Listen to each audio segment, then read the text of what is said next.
8 de la mañana con 11 minutos, 8 con 11 minutos. Saludamos vía telemática al doctor Esteban Ron, jurista máster en democracia y también docente universitario. ¿Cómo está, doctor Ron? Buenos días, bienvenido. Le saludamos a Alexis Moncayo, quien le habla, Licenia Espinel. Ayer el presidente de la República, a través de la Secretaría de Comunicación, dio a conocer una misiva que se dirigió a la Contraloría General del Estado, en la que adjunta unos documentos con los que supuestamente pretende desvirtuar estas acusaciones de que tiene aún vínculos con propiedades en paraísos fiscales. Dice que el 23 de diciembre, fecha de la inscripción de la candidatura presidencial, el 23 de diciembre de 2020, no tenía ninguna relación de propiedad ni de administración con el banco panameño Banisi, con los fideicomisos estadounidenses Bretton Trust y Liberty Trust, entre otros, ¿no? En los que supuestamente ya no tendría relación. Este comunicado o estos documentos que dice el presidente enviado a la Contraloría General del Estado son suficiente evidencia para descartar totalmente esta presunción o estas revelaciones que hace la investigación de 600 periodistas en el caso Pandora Papers. Buenos días, bienvenido. Muy buenos días, Licenia. Buenos días, Alexis. Gracias siempre por la invitación y por los espacios. A ver, yo creo que hay que analizar un poquito el tema desde todas las aristas, ¿sí? Tampoco quedarnos solo con una versión del asunto, que es la versión, en este caso, oficial por parte de la Secretaría de Comunicación. Cuando nosotros aprobamos la consulta popular en su momento, existió y luego se produjo una ley de aplicación de la consulta popular que prohibía a los servidores públicos tener bienes en paraísos fiscales. Pero de esto devienen un sinnúmero de apreciaciones, ¿sí? ¿Qué es lo que pasó? Y hay que relatar un poquito históricamente, historia reciente nomás de este examen. En un inicio, cuando se da esta desvelación de documentación de la investigación realizada por más de 600 periodistas de carácter internacional, que salpicaba directamente al presidente Lazo y otros líderes políticos de Latinoamérica, la Contraloría realiza a través inclusive de un pedido del propio presidente de la República, dos tipos de exámenes. Un examen a la declaración jurada de bienes del presidente Lazo de inicio de gestión, que no corresponde en este momento, y otro examen especial a lo que son las determinaciones de poseer o no bienes en paraísos fiscales. ¿Cuál es el que corre? El segundo, estimada Licenia. ¿Cuándo se iniciaron estos? No sabemos, porque lo único que tuvimos fueron la información de carácter público. Más o menos se estima que el de la declaración de bienes se dio el 16 del mes pasado, el 16 de octubre, y el examen especial a la propiedad de bienes en paraísos fiscales del 18, ¿sí? Pero no es tan sencillo. Efectivamente, el presidente Lazo ha presentado ciertos descargos respecto de su ya no existencia de propiedad en estos dos trusts, en estos dos fondos, en estos dos fideicomisos en Estados Unidos y de ciertos bancos y de ciertas compañías en Panamá. Pero la ley va más allá y eso hay que ser clarísimo, ¿sí? La ley de aplicación de la consulta popular establece que se presume propiedad de cualquier persona, de cualquier servidor público que está en este tipo de exámenes cuando existe propiedad de su cónyuge o hijos no emancipados. Y esto responde a un tema de carácter fáctico, que es lo más fácil cuando uno quiere desvincularse de bienes o servicios, dejar a sus personas de confianza de carácter familiar. Eso no implica que se le exima a una responsabilidad o se exima de una responsabilidad a Guillermo Lazo.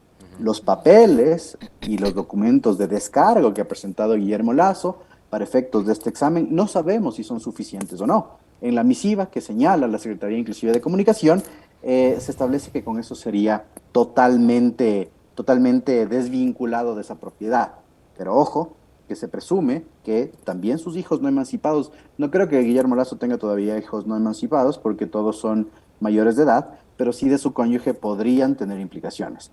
Y la ley es clara, los descargos corresponden a la persona, ¿sí? ¿Qué juego viene en este momento? La Contraloría, a través del examen especial, va a decirle, señor Guillermo Lazo, no solo se presume la propiedad de usted, sino también de su cónyuge, la señora María de Lourdes, y también de sus hijos. Por favor, presenten los descargos. Este examen no es de carácter personalísimo, ¿sí? Sino que puede implicar a otras personas, en este caso, cónyuge e hijos, quienes van a tener que ir descargando todo lo que vaya encontrándose. ¿Cuál es una de las limitaciones de este examen, estimada Licenia y Alexis? es que se tiene que hacer una triangulación solo con las entidades del sector público bancario ecuatoriano. No se puede tener acceso, o al menos la ley así no lo determina, de lo que puede suceder en otros países. Sin embargo, también hay que ser claros, porque ya vi ciertas voces que trataban de escudar este tema, es decir, solo se puede hacer un examen a nivel nacional. No, para nada. La Ley Orgánica de la Contraloría General del Estado señala que la Contraloría puede requerir de apoyo internacional a través del ministerio respectivo. Así que tomarnos un examen como esto tan a la ligera, en los tiempos que ya los explicaré, no creo que se vaya a dar. Y la Contraloría va a tener un rol súper importante, porque este examen, como les decía, es un examen especial y no es poca cosa. En este examen se pueden determinar o no las propiedades de cónyuge e hijos, no sabemos supuestas propiedades, porque así es como se lo ha establecido, ¿sí? Que los beneficiarios de los trusts son los hijos y tal vez su esposa, pero el examen tiene que ser súper pormenorizado y se van a involucrar instituciones estatales como los bancos en general, la superintendencia de bancos y la UAFE, ¿sí? Esas son las instancias nacionales y de ahí la colaboración internacional. Ya veremos. El tiempo está corriendo, estimada Alexis y Licenia. Se establecen por ahí más o menos 70 días término, porque hay ciertos tiempos movibles en los cuales se tiene que dar ya un primer resultado. Y otra cosa, el examen está decurriendo porque había también otra voz que decía el examen puede ser archivado. No, este examen no puede ser archivado porque ya fue aceptado como tal y Guillermo Lasso ha presentado una primera serie de descargos. Se tiene fecha, doctor. Primero, un gusto saludarle, como siempre, doctor Ron. ¿Se tiene fecha de cuándo es que la Contraloría empezó con este examen? Y una cosa adicional, porque, digamos, cuando la Asamblea, desde el ámbito de lo político, pretendió convocar a la señora María de Lourdes Alcíbar y a los hijos del presidente Lasso, a uno de los hijos, salió, digamos, un grupo de gente a opinar en redes y los propios medios de comunicación a sostener el discurso de que con la familia no. Entonces, en este caso, la Contraloría puede incluir, y de hecho a la esposa, como usted lo ha dicho ya, la esposa y los hijos tienen que ser también auditados por la Contraloría, están siendo auditados ya por la Contraloría. ¿Hay algún, digamos, algún argumento que pueda utilizar el abogado de la familia Lasso para decir no se metan con María Lourdes, no se metan con Santiaguito, con Luisito, con Pepito? A ver, en ese caso de la misiva que se tuvo por parte del gobierno y que se acompañó en redes sociales, es claro que el presidente Lasso responde a la Contraloría y señala que el 14 de octubre se inició el examen. Habría que ver cuándo fue notificado y entiendo que el Contralor Río Frío señaló y dijo en la opinión pública que fue notificado días posteriores. Por ahí decía, estimado Alexis, entre el 16 y 18 de octubre tuvo que haber sido notificado el presidente Lasso. Hay que hacer una gran diferenciación. De lo que estamos hablando en este momento es de control y fiscalización técnico. Lo que hace la Asamblea Nacional es un control y fiscalización, ni siquiera control, es una fiscalización de carácter política, ¿sí? Y ahí sí los bemoles de convocar o no convocar a la señora María de Lourdes y a sus hijos tenían otra significación, ¿sí? Pero acá no pueden excusarse porque es clarísima la ley de aplicación de la consulta popular en el artículo 4 que dice y señala que se presume la propiedad de bienes o capitales, y me voy a permitir leerlo porque no soy tan memorista en ese sentido, en aquellos casos en los que el cónyuge, persona con quien se mantenga unión de hecho o hijos no emancipados de la persona obligada, sean propietarios de bienes o capitales conforme a lo establecido en este artículo, es decir, sean propietarios directa o indirectamente de bienes o capitales. Y esto era la segunda parte de la exposición. Estimado Alexis, no pueden salvarse de esta auditoría si es que obviamente la Contraloría llega a conocimiento o llega a conocer que podrían haber bienes o capitales a nombre de María de Lourdes y de sus, no sé, creo que son 6 o 5 hijos de Guillermo Lasso, ¿sí? Pero hay una cosa súper importante que señalar. Y quiero hacer un parangón con lo que sucedió con Carlos Rabascal en su momento cuando se inscribió a la candidatura. Recordarán ustedes que este protagonista político, el señor Aulestia, intentó bajarse, perdón por el coloquialismo, la candidatura de Carlos Rabascal diciendo que tenía propiedad indirecta en el Banco de Guayaquil y por ende en Banisi, ¿sí? Y sí, efectivamente, Carlos Rabascal tenía un número muy pequeño, ¿sí?, de acciones en el Banco de Guayaquil, lo cual reputaba un capital insignificante en Banisi de Panamá. pero ahí había una regulación específica de la Junta Bancaria que señalaba cuándo se presume o cuándo se dice que hay una propiedad directa o indirecta. ¿Sí? Esa es la propiedad indirecta, es decir, que haya una propiedad a través de una tercera persona. Habrá que ver, y esta ley es tajante y dice propiedad directa o indirecta, si es que la cónyuge de Guillermo Lasso y sus hijos no tienen propiedad indirecta en bienes y paraísos fiscales. ¿Qué es la propiedad indirecta, estimado Alexis? Que tengan propiedad a través de empresas, ¿sí? A través de compañías o a través de fideicomisos, como ya Licenia lo decía al inicio de la entrevista, los trusts, en territorios determinados como paraísos fiscales. Es decir, aquí también se juzga y se va a evaluar propiedad indirecta. Así que el espectro cada vez se amplía. Obviamente, todavía estamos en una etapa en la cual la Contraloría tiene que determinar y empezar a examinar, y no sabemos si es que la documentación presentada por Guillermo Lasso lo va a desvincular a él.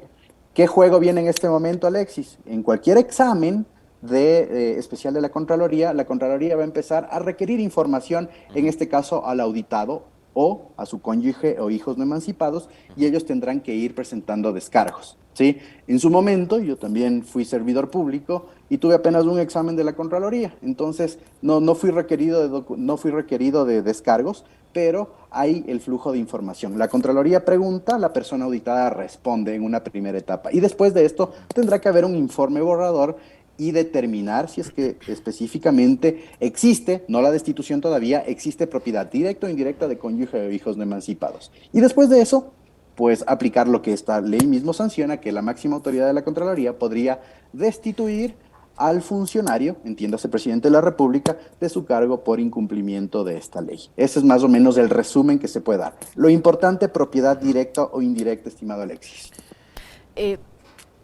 El presidente de la República, en esta documentación que habría entregado doctor Ron a la Contraloría, debería también demostrar documentadamente que se deshizo, o sea, se deshizo de estas propiedades, pero también documentadamente a quién las traspasó, si las vendió, si las donó, si las heredó, y los beneficiarios de esto pagaron los impuestos correspondientes. Esta información debería estar incluida en esta documentación enviada por el presidente de la República. La Contraloría puede solicitar esa información por un lado, y por otro podemos confiar que las personas que tienen que hacer esta auditoría, este trabajo al interior de la Contraloría, lo hagan de forma profesional. Yo le pregunto esto tomando en cuenta la serie de situaciones que se han vivido en los últimos tiempos en la Contraloría, donde todavía hay gente muy cercana y que aparentemente está a cargo de esta auditoría, digo muy cercana, al ex Contralor Celi, que está ahora en prisión preventiva por presunta delincuencia organizada, y a la forma como fue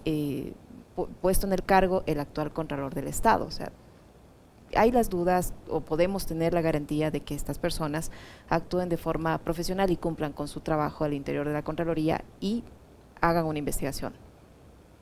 Perfecto. A ver, Licenia, en este caso, Guillermo Lasso, yo no sé si, porque en la misiva que la Secretaría de Comunicación y que se adjuntó pues la respuesta del presidente, no sé qué fue requerido, no sabemos qué fue requerido. Lo que él está haciendo es adelantarse y diciendo, a la fecha de inscripción de mi candidatura yo ya no era propietario de bienes o servicios en paraísos fiscales, y envió esta documentación y se señala específicamente con 4 entidades, ¿no es cierto? 2 de carácter bancario y 2 trusts, 2 fideicomisos. No necesariamente se tiene que establecer a quienes se cedió, se vendió, o quiénes son los beneficiarios de estas transacciones comerciales. Lo que importa en este caso es que esto sea reputado a la persona. Guillermo Lasso como tal, Esteban Ron, Alexis Moncayo, Licenia Espinel, no tienen bienes y paraísos fiscales hasta ahí. El alcance, como le decía, es posterior, ¿sí? Si es que se presume propiedad directa o indirecta de sus hijos y cónyuge, ahí se tendría que requerir de ellos. Claro que en este tipo de transacciones siempre se puede develar a quienes se las cedió, se las vendió, quienes fueron los beneficiarios, ¿no es cierto? Entonces ya dependerá del abogado, del señor, bueno, y respetado jurista también, el señor Carminiani, que veo que es quien se va a hacer cargo de este tema desde Guayaquil, ¿sí? Entonces él tendrá que empezar a descargar. No necesariamente esa información va a venir de los descargos del propio Guillermo Lasso, pero la Contraloría, en una actitud suspicaz y de técnica, tendría que también empezar a evaluar si es que existen estos indicios a su familia. Ahora, Respondiendo al tema de la institucionalidad del organismo de fiscalización y control nacional, es bastante complejo, ¿sí? No sabemos la institucionalidad, y digo, no sabemos porque ni siquiera ustedes como periodistas, yo como, en este caso, docente, porque no ejerzo la profesión, pero se tiene que hacer algo de análisis institucional y político, no sabemos cuáles son los vestigios o los rezagos de lo que usted señalaba, Licenia, si es que todavía existen manos o no existen manos del contralor, del excontralor Pablo Celi, inclusive del excontralor Carlos Poli, y la independencia como tal de la Contraloría. Entonces, no se sabe, es una variable de estas incontroladas dentro de la administración pública que no sabemos cómo va a actuar. Lo importante, estimada Yesenia y Alexis, es que exista. No se puede hacer tampoco una veeduría pública, no se puede, eso hay que ser clarísimos, es un organismo de control y a veces controlar al control viene a ser pues un tema antagónico, pero sí se puede empezar a ver qué es lo que está sucediendo al interior de este examen. Y creo que lo lógico sería que así como el presidente nos dijo a los ecuatorianos que está descargando, sean presentados por él mismo, porque él es el único que puede hacer pública esta información, que está siendo requerido, ¿sí? Y de quién está siendo requerido y respecto de su esposa o de sus hijos y en qué sentido él va descargando, si es que quiere hacer pues algo muy transparente como ha iniciado con estas misivas. El tema de la Contraloría, estos exámenes son hiperespeciales, ¿sí? Hiperespeciales porque se tiene que tener conocimiento técnico de lo que son transacciones comerciales, transacciones fiduciarias e inclusive transacciones de carácter internacional para poder realizar la red transaccional, ese es el nombre técnico, que podría reputar una responsabilidad o una propiedad a las personas que ya tanto hemos mencionado a lo largo de esta entrevista. Así que los funcionarios no pueden ser auditores generales, sino que tienen que ser auditores de carácter bancario y comercial. Es que la Contraloría sí cuenta con estos auditores, inclusive con experiencia internacional. Ahí va a tener hay que tener muy en cuenta el rol de la jefa de equipo, así como de la dirección establecida para este caso, ¿sí? Pero como le digo, nosotros no vamos a tener mucho acceso como ciudadanos y ustedes como periodistas, pero si Guillermo Lazo dio un primer puntapié diciendo, esto es lo que yo voy a ir descargando y esto fui requerido, que lo siga haciendo a lo largo del examen, en estos 60 días término, que vendrían a ser más o menos 90 días en el plazo de lo que viene sucediendo. No nos va a quedar de otra, porque lamentablemente estos exámenes son, como les decía, personalísimos. Ahí hay algunas cosas que primero quisiera comentar y después hacerle un par de preguntas al doctor Ron.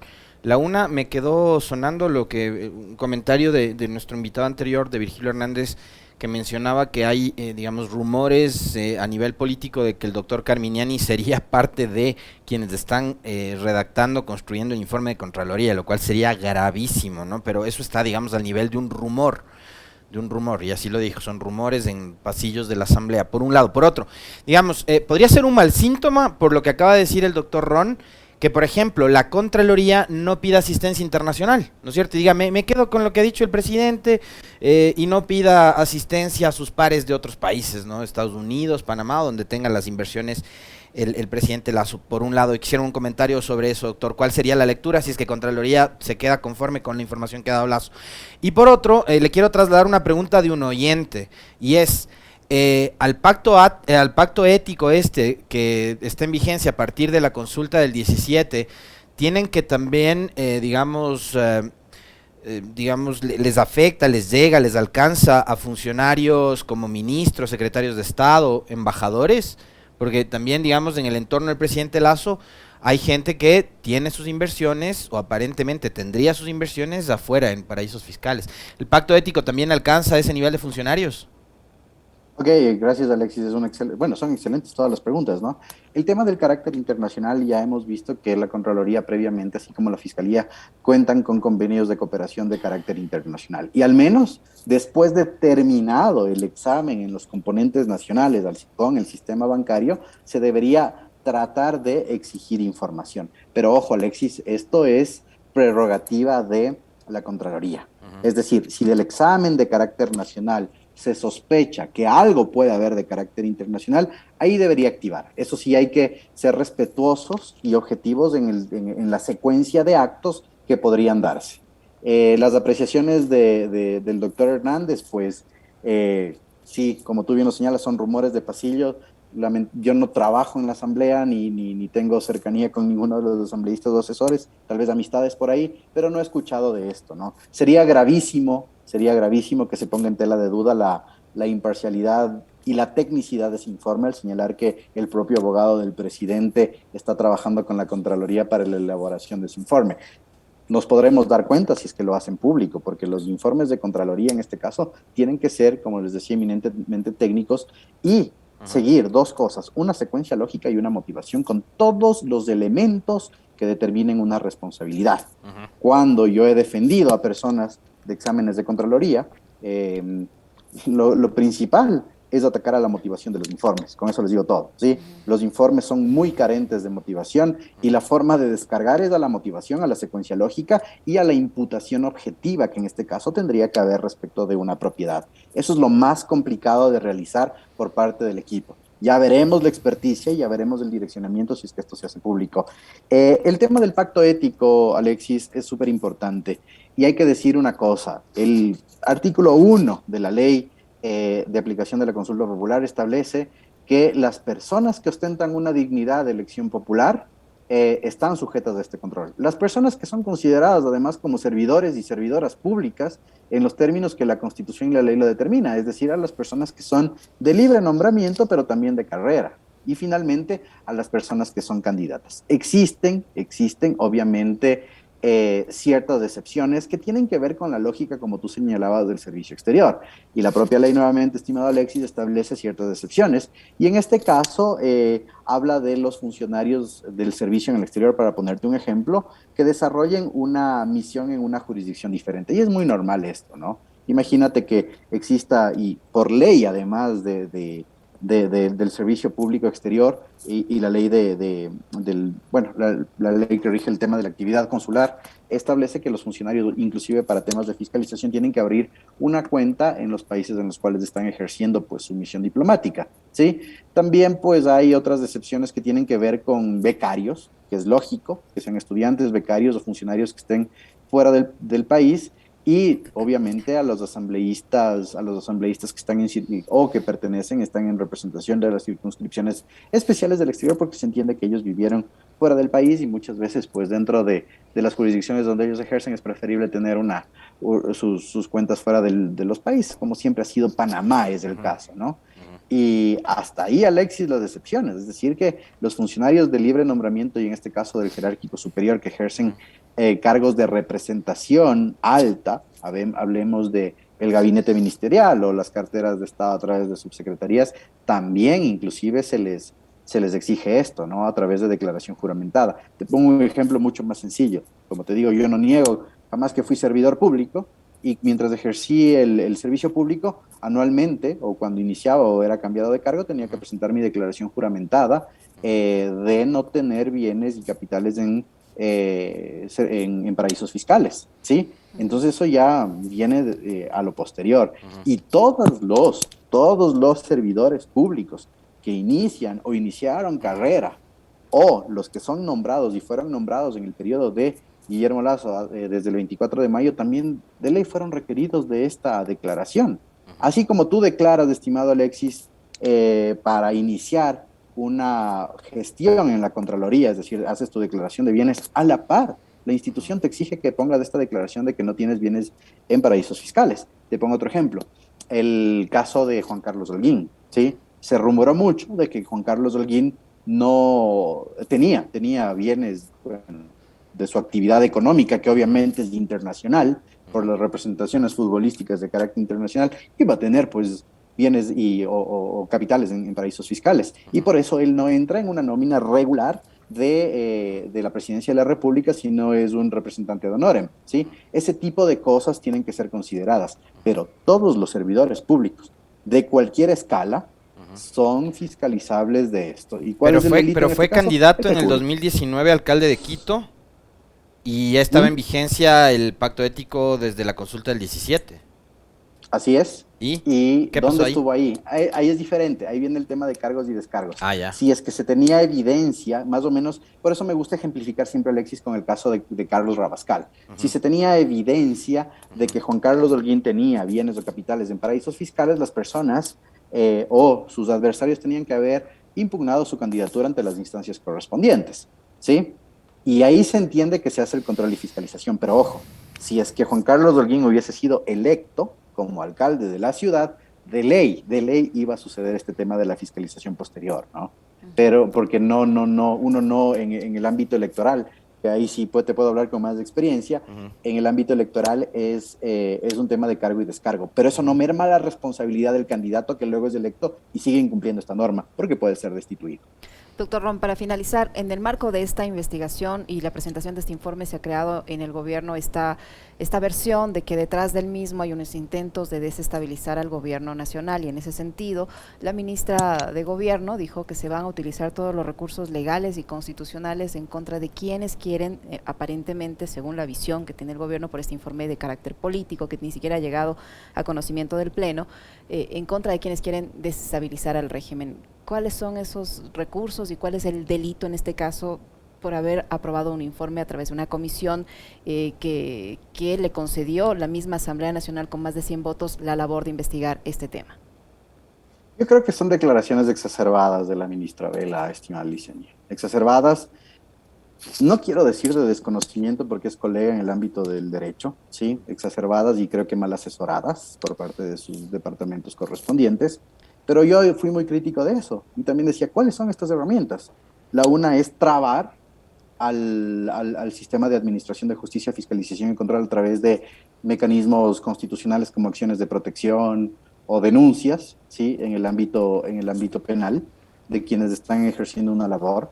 Y como tú bien señalas, estimada Licenia, la aprobación, y para no entrar en los desdenes del informe, que tengo que decirlo, yo también he revisado, tiene muchas falencias, ¿sí? Para no entrar en el contenido del mismo, pues los asambleístas estaban realizando un tema de fiscalización y control ordenado por el propio legislativo y con plenas atribuciones y funciones, así como de la legitimidad que tanto he hablado. Creo que los mecanismos constitucionales y legales de la desestabilización no están dentro del control político, porque el control político justamente es un control que se tiene que hacer al interior del gobierno, en cualquiera de las funciones del Estado. La desestabilización es externa al gobierno. Y si de este informe salen consecuencias de carácter, no sé, terrorista tal vez, haciendo una exageración, y que con este informe se quiera realizar o trabar las labores normales de gobierno. Entonces yo creo que no va por ahí. Las herramientas con las que cuentan, ninguna, definitivamente ninguna. Control y fiscalización de la Asamblea es independiente, ¿sí? Salvo que exista una traba. No sé si se quieran referir nuevamente al mecanismo de la muerte cruzada, ¿sí? Señalar que la Asamblea está realizando un bloqueo, pero no está realizando un bloqueo realmente porque el bloqueo es de carácter legislativo. Eso también hay que ser muy enfático. El bloqueo que la Asamblea Nacional podría hacer de las iniciativas gubernamentales del Ejecutivo son de carácter legislativo, nada tiene que ver el control y la fiscalización porque son independientes. Y como te digo, la otra, Licenia, es que empiecen a trabar la labor de la Contraloría a través de acciones de carácter constitucional. Ya vi también, es lamentable que existan ciertas voces que esas sí son desestabilizadoras del ordenamiento jurídico nacional, ¿sí? Que no dejan que el ordenamiento jurídico esté ahí para lo que está, como la de Andrés Páez, no tengo ningún problema en decirlo, ¿sí? Que realmente el ordenamiento jurídico está para controlar otro tipo de cosas, pero ya se está, no sé, exacerbando el señor y diciendo que hay un delito por parte de los asambleístas y tanta cosa, no estaban haciendo cumpliendo sus funciones y atribuciones. Imagínense, dice Nia Alexis, si es que los asambleístas, por más escueto, por más feo que sea ese informe y con tanta cosa que se le ha dicho, no hubiesen cumplido con el dicho informe. Ujú. ¿Sí? Ahí ellos hubiesen estado incumpliendo funciones y hubiesen Podrían sido ser sujetos de destituidos de ellos. fiscalización. Exactamente, Alexis, ya lo has dicho. Entonces yo creo que hay que simplificar las cosas, ¿no? Y como les digo, estas declaraciones de exacerbadas de ya vamos a utilizar los mecanismos constitucionales y legales e inventarse por ahí una demanda y una denuncia, ya no viene bien al país. Sí, ya no viene bien al país. Si yo tengo mecanismos constitucionales y legales, los digo, ¿sí? ¿Qué les queda? Soy súper directo, Alexis Dicenia. Trabar el sistema de fiscalización y control de la Contraloría a través de acciones constitucionales, de acciones de protección, ¿sí? porque la Contraloría tiene sus propios recursos, además, hay una defensa en la Contraloría. Si en este caso el presidente Guillermo Lasso y el abogado Carminiani no están de acuerdo con los resultados de dicho examen, existe un recurso ante la propia Contraloría y existe también un recurso ante la jurisdicción contenciosa administrativa, ¿sí? Y por otro lado, ya vimos lo que pasó, por ejemplo, con las declaraciones de fraude y con estas denuncias que a veces no van de acuerdo a la realidad, ¿no es cierto? Entonces ya vimos en qué quedó la denuncia de Yacu Pérez, ¿sí? Creo que la denuncia de Andrés Páez irá por el mismo camino, porque para denunciar tengo que tener elementos y que son elementos que luego se convertirán en evidencia y que esa evidencia luego serán pruebas. De eso, nada, estimado Alexis y Vicente. Perdón que sea tan tajante, pero sí a mí vale, me esa aclaración está perfecta. Sí. Muchísimas gracias, doctor, por su tiempo, por la información que nos ha proporcionado. Siempre muy ilustrativo conversar con usted. El doctor Esteban Ron, jurista, docente universitario que ha estado con nosotros. Ya le vamos a invitar al doctor Ron más adelante y le comprometo de una vez de entrada, además, la felicitación por la publicación del libro El Sistema Electoral, para hablar sobre un tema que a mí me apasiona, que es justamente el del Código de la Democracia y unas reformas que son necesarias para el futuro y para la sostenibilidad y el fortalecimiento de la democracia. Así que está pendiente de eso, doctor Ron, le mando un abrazo.